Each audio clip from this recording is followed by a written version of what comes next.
Salut tout le monde, j'espère que vous allez bien.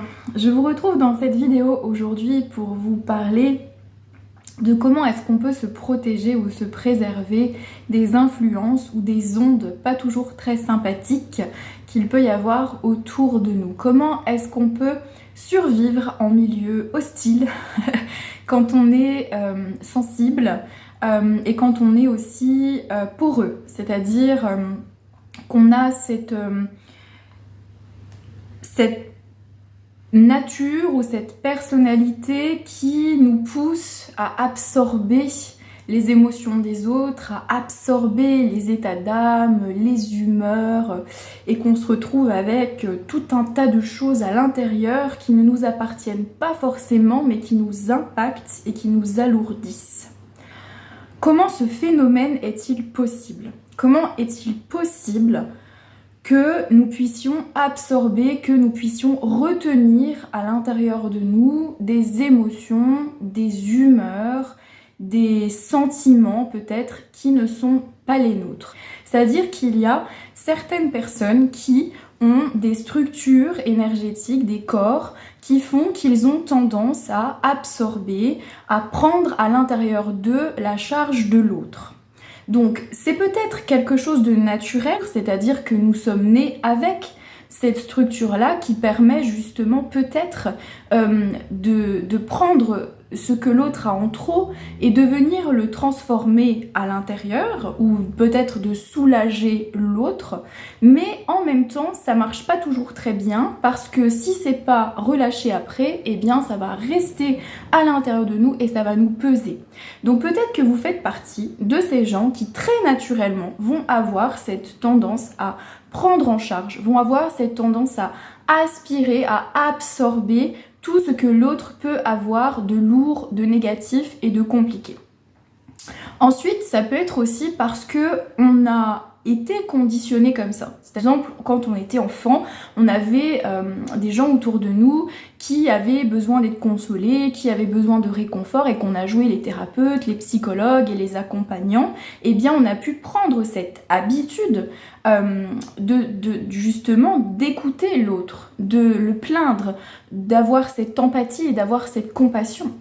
Alors avoir de l'empathie et de la compassion, c'est une bonne chose, c'est ce qui nous caractérise en tant qu'être humain, mais quand cela devient beaucoup trop empathique, c'est-à-dire qu'on en vient à se sacrifier ou qu'on en vient à prendre des choses en charge alors que c'est pas à nous de nous en occuper, eh bien c'est là que ça pose problème et que ça devient très très lourd au quotidien.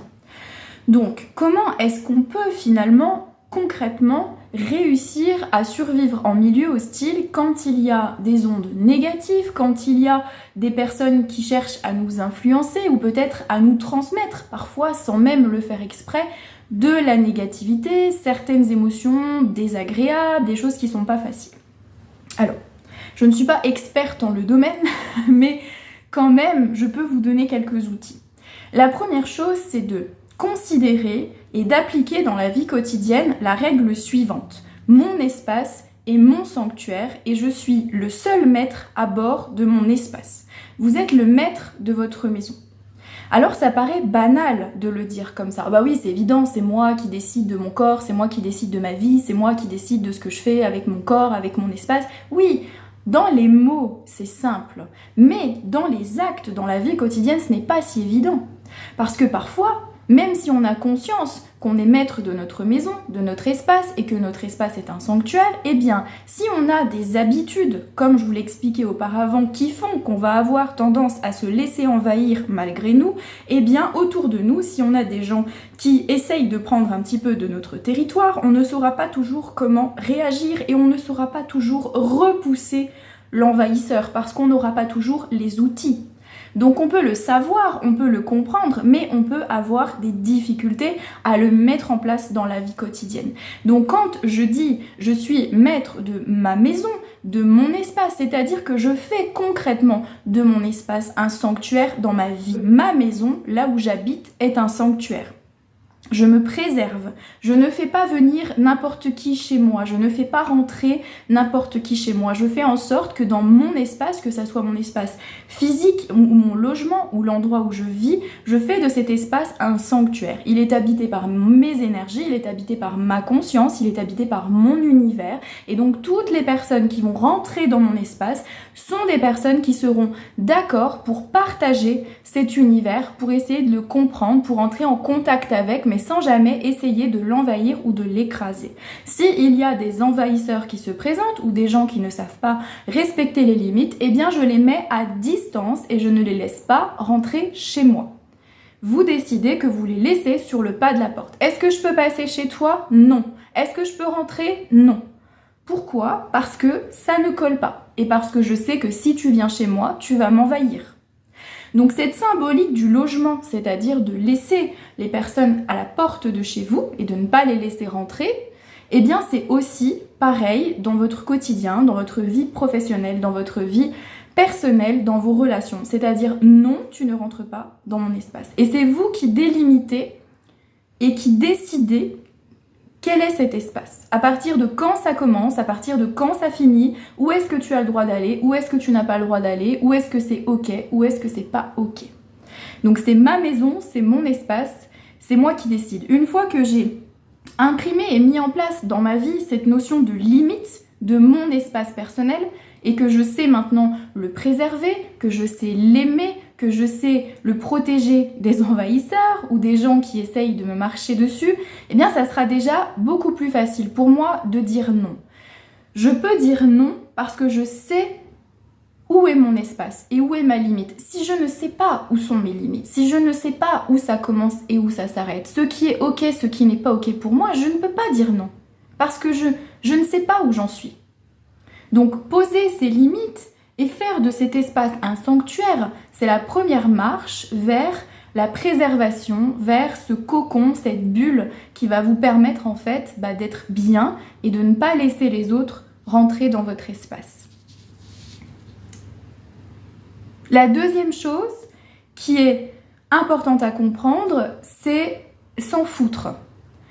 S'en foutre, voilà, tout simplement. C'est-à-dire que si vous sentez qu'autour de vous, il y a des gens qui sont tout le temps dans la plainte, qui sont dans des trucs assez bas, tout ça, et ben en fait, passez à autre chose en fait. Ne vous attardez pas. Alors je sais que comme ça peut paraître un petit peu égoïste et quand on a le truc du sauveur ou de la sauveuse, quand on a des gens autour de nous qui sont dans la plainte, qui sont toujours négatifs, qui nous plombent un peu, voilà, ben on va avoir envie, parce qu'on est sauveur et puis parce qu'on nous a un petit peu expliqué aussi que aider les autres et être gentil c'était chouette dans la vie. Donc on va y aller et on va essayer de les remonter quoi. On va y aller, puis on va y mettre toute notre énergie, toute notre force, et on va dire « Allez, Jean-Jacques, t'inquiète pas, ça va bien aller, je vais t'aider, allez, on rigole un peu, je vais te prendre en main, je vais prendre ta peine avec moi, et puis on va avancer ensemble, quoi. » L'inconvénient, c'est que Jean-Jacques, lui, qui a décidé de rester dans ce qui est négatif, va continuer à plonger, plonger, plonger. Il va se nourrir de votre énergie, et vous allez plonger, plonger, plonger avec Jean-Jacques. Et après, vous allez vous retrouver dans les bas-fonds, alors que vous étiez plutôt pas mal au début. Et Jean-Jacques ne va pas avancer, d'accord? Donc, n'essayez pas d'aider les personnes qui ne vous demandent pas d'aide ou qui ne veulent pas avancer ou progresser. Ça ne sert strictement à rien et ça va vous enfoncer plus qu'autre chose et vous faire perdre de l'énergie. Donc, quand il y a des gens autour de vous qui sont en boucle comme ça, sur les mêmes sujets tout le temps, qui sont dans la plainte, qui n'avancent pas, qui ne veulent pas vraiment avancer, c'est que ces personnes, elles ont choisi en âme et conscience, quelque part, de rester dans cette boucle-là. Donc ne vous laissez pas aspirer par cette boucle et tenez-vous à distance de ça. Et je suis désolée, mais si vous n'avez pas envie d'aider, vous n'aidez pas. Donc vous passez à autre chose. Ok, t'en es là dans ta vie, je parle avec toi, je t'écoute. À partir du moment où ça devient trop lourd, j'arrête. Je suis même pas obligée de t'écouter. Je ne suis même pas obligée d'endurer tes plaintes, etc., etc. Parce que il faut bien avoir conscience que chaque être humain a une possibilité d'action. D'accord? De la plus minime à la plus grande, mais les gens qui sont dans des cercles vicieux comme ça, ils ont la possibilité aussi à un moment d'activer la manivelle pour se sortir de ce cercle vicieux. Mais c'est pas vous qui allez le faire à leur place. Donc laissez tomber, c'est vraiment le truc du je m'en foutisme. Je me mets à distance de ça, je ne perds pas mon temps ni mon énergie parce qu'en fait c'est très fatigant. Et vous n'êtes absolument pas obligé de vous laisser happer par la négativité des autres. Est-ce que ça veut dire qu'il faut toujours être positif dans la vie? Non. Alors moi je ne suis absolument pas pour cette idée de tout est positif, tout est génial, tout est beau, parce que dans le monde dans lequel on vit aujourd'hui, on ne peut pas dire que tout est positif et tout est beau, parce que ce serait se mentir. Mais on peut imaginer qu'on n'est pas obligé de rester enfermé dans les sphères négatives. C'est-à-dire qu'à un moment donné, quand on est dans des émotions désagréables, dans les ruminations, le fait de ressasser tout ça, et ben on a cette possibilité de dire stop, de mettre un terme à ce cycle, de passer à autre chose et de cultiver autre chose comme genre d'émotion ou comme genre de sentiment. Ça, c'est vraiment notre libre arbitre qui nous permet de décider ça. Chacun sa responsabilité, la vôtre n'est pas de relever les gens qui ne veulent pas être relevés. Ça, c'est très important à comprendre. Donc, maintenez ces personnes à distance de votre espace personnel et surtout ne vous laissez pas happer par ces tourbillons-là qui peuvent vous emmener à votre tour dans des bas-fonds dans lesquels vous n'avez pas besoin d'aller. Chacun son fardeau, chacun sa croix, chacun avance à son rythme. Si vous avez des personnes autour de vous qui sont dans le besoin, qui ont besoin qu'on leur tende la main et qu'on les aide et qui sont prêtes aussi à avancer, à être aidées, foncez. Allez-y avec le cœur, mais ne vous laissez pas tromper par le reste. Voilà, c'est être capable aussi de discerner. N'ayez pas peur de fuir et de partir. Ça, c'est mon troisième conseil ou la troisième chose que je pourrais vous dire.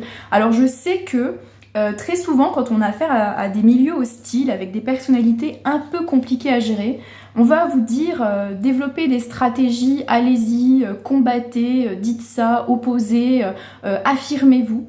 Alors moi je suis d'accord sur le fait qu'on s'affirme, c'est-à-dire qu'on ne se laisse pas marcher sur les pieds, mais je suis aussi d'accord avec le fait qu'au bout d'un moment on en a marre, qu'on va pas passer toute notre vie dans un endroit où il y a que des gens hostiles ou que des gens qui ont des énergies, on va dire, ou qui cultivent une certaine forme de négativité ambiante, et donc partir. Voilà, partir, ça peut être aussi une solution. Ça fuir en fait. Bah non, ça ne me convient pas, l'environnement ne me convient pas, c'est lourd, c'est compliqué, et ben je vais pas m'infliger ça jusqu'à la fin de ma vie. Donc que ce soit professionnellement ou personnellement dans les relations, on part. Voilà, on part et en même temps quand on fait cette action de partir, on se souhaite aussi de trouver un environnement qui va plus nous correspondre, qui va plus nous ressembler en fait, dans lequel on se sentira un peu plus à l'aise. Parce que imaginez tous les jours de votre vie aller travailler par exemple dans un environnement où vous êtes obligé de combattre des personnes toute la journée. Mais en fait la seule chose que vous allez y gagner, c'est que vous allez vous épuiser. Donc le combat, le fait de protéger son espace, le fait de se préserver, le fait de s'affirmer, oui, mais ce n'est pas la peine de rentrer dans des combats qui de toute façon ne vous feront jamais gagner. Là, vous n'allez absolument rien gagner. Tout ce que vous allez gagner, c'est peut-être le fait de vous dire « Ah ouais, chouette, je l'ai mouché, je lui ai parlé comme ça, ah ça l'a bien rembarré. » Mais en vous mettant dans ce combat, dans cette guerre-là, vous allez cultiver à votre tour des pensées, des énergies et des actions qui vont être pas très positives, j'ai envie de dire. Parce que du coup, vous allez être dans cette idée de combat d'ego. Donc lâchez les combats d'ego, ça ne sert strictement à rien. Quand vous avez des gens autour de vous qui veulent vous nuire ou qui veulent à tout prix vous montrer que c'est les meilleurs ou qui sont dans leurs idées comme ça, laissez tomber. Vraiment passez à autre chose, concentrez-vous sur votre travail, ne rentrez pas dans ces débats. Et la meilleure chose que vous puissiez faire, c'est en dire le moins possible. C'est-à-dire ne rien dire qui puisse nourrir en fait l'autre ou qui puisse à la limite lui laisser un espace pour rentrer dans votre espace personnel. Donc c'est en dire le moins possible, se concentrer sur ses objectifs et rester vraiment focalisé, toujours à veiller à être bien présent dans son espace. Quatrième chose qui peut vous aider aussi à survivre ou à vivre en milieu hostile, au moins pendant quelques temps sans dépérir, c'est le corps. Voilà, votre corps est votre meilleur allié, c'est-à-dire que les gens autour de vous doivent sentir que vous êtes présent et présente à votre corps, que vous êtes lucide, que vous savez où vous en êtes et que vous êtes affirmé. Donc pour être affirmé, il ne suffit pas de le dire avec des mots, il faut aussi l'incarner. C'est-à-dire que quand vous dites non à quelqu'un, si vous dites un non qui est frêle, un non qui est fragile, où on sent qu'il y a une possibilité de négociation, vous pouvez être sûr à 3000% que la personne en face de vous va se frayer dans ce petit espace pour essayer de négocier. Donc, dire non en s'affirmant, c'est vraiment être très clair vis-à-vis de ce qu'on veut, vis-à-vis de ce qu'on ne veut pas, vis-à-vis de ce qu'on accepte ou non. Donc ça demande non seulement de savoir être transparent vis-à-vis de soi-même, avoir une certaine clarté d'esprit, une lucidité, mais aussi avoir conscience de son corps. Parce que on peut facilement envahir votre espace quand on sent que vous n'êtes pas présent à votre corps, quand on sent que vous êtes un peu éparpillé, que vous êtes un peu ailleurs, que vous n'êtes pas vraiment là, ou que peut-être vous fuyez parfois certaines situations. Alors l'idée, c'est de rester bien présent, pas dans l'idée de combattre, mais simplement d'être là, de voir, d'écouter, de comprendre et de s'affirmer. Et quand vous allez incarner vos mots, c'est-à-dire véritablement les ancrer dans la matière, et bien à ce moment-là, les gens en face de vous n'auront pas le choix que de se plier à votre volonté, parce qu'il n'y aura aucun espace dans lequel ils pourront s'insérer pour négocier, pour vous influencer ou pour vous manipuler. Donc le corps, cette présence au corps, c'est très important. Et comment vous pouvez affermir cette présence à votre corps? Eh bien c'est par la conscience que vous avez un corps, que votre corps est important.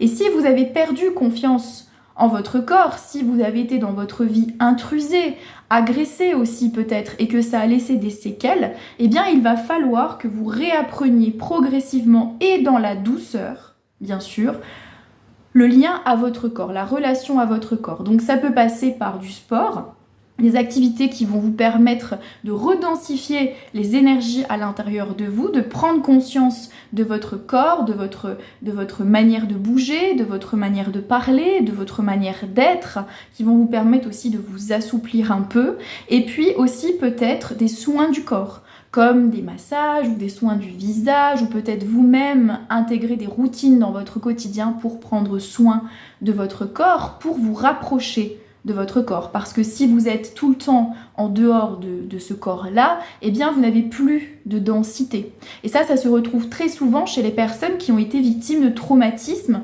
physiques, mais même psychiques, c'est-à-dire qu'elles ne sont plus véritablement présentes à leur corps. Et donc à ce moment-là, elles sont particulièrement sensibles et vulnérables aux personnes hostiles ou aux personnes envahisseurs ou envahisseuses, parce qu'il y a cette faille. Voilà. Donc le corps, pensez-y, c'est très important. Et puis, vous n'êtes pas non plus obligé de rester dans des situations qui ne vous conviennent pas. Vous n'êtes pas obligé d'écouter les gens autour de vous qui vont vous dire « Oui, mais tu sais, c'est pas si mal de rester, ce travail, c'est... » Non, si ça ne vous plaît pas, si vous vous sentez envahi, que ça soit dans une relation ou au travail, si vous sentez qu'on ne vous respecte pas, oui, il y a peut-être quelque chose à ajuster de votre côté, mais il y a aussi à prendre en considération que peut-être cet environnement ou cette relation ne vous convient pas, et peut-être que vous trouverez ailleurs, dans un autre endroit, auprès d'autres personnes, un espace dans lequel vous serez respecté. Donc ne restez pas dans des situations qui ne vous apportent rien et qui vous font souffrir. Voilà. Eh bien, c'est tout pour moi. Je vous dis à très bientôt. Je vous souhaite une très bonne semaine et prenez bien soin de vous.